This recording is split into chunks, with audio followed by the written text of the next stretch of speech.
এই guys good evening.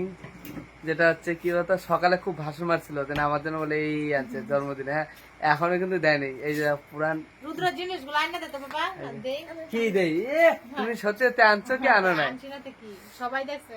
Shopping করে এসেছি, বাজার করে এসেছি, কেন তোমরা দেখোনি ভিডিওটা?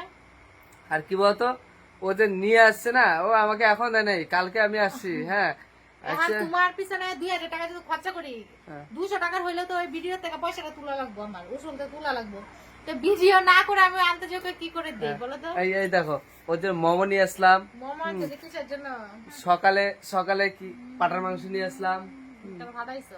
কি পাঠাচ্ছি, তোমার যেটা পছন্দ হয় সেটা তো আমি তোমাকে দিচ্ছি না, বলো। আলাদা আইছে কি, পেন্নাটা নিয়ে আইছে। তুমি খাও না সকালে? ইয়ে রে বাবা রে বাবা। বিশাল ওই যে কুরকুরে, তোমার পেন্দার কুরকুরে কইরা আরে দিছে। তুমি করে না, গিফট তো গিফট। ধরো আমি জিনিস কি আনি দেখাই, আরে উফ, সত্যি সত্যি আনছো? না মিথ্যা কথা আনছি।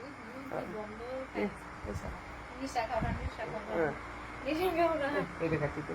কে কাটতে দিতাম, কে জানো আসল গুপ্ত তোমার। তুমি বন্ধ আমি করতে তো- দেখো। আমি তো- হ্যাঁ, কর, আমি তো- কর। আমি কি খাই? মদ খাই না বিয়ার খাই? আসলে তোমার লেগে তোমার যে কানতে কইছি আল্লাহ নাকি আচ্ছা। আমার চেহারাটা অনেক শুকিয়েছে। হ্যাঁ, আমি বললাম একটা নিয়ে আসবে মা, ও মা, ও মা, আমি বললাম কিলকিলানিটা না ভালো লাগে, উঠবা আমার কিন্তু সেটা চলো শয়তানটা যা। ক্যামেরা একটু হোল্ড করো, মোবাইলটা মানে একারে যে কি করতেছে মনে হয় হুশ পাইতেছে না, ফালতু।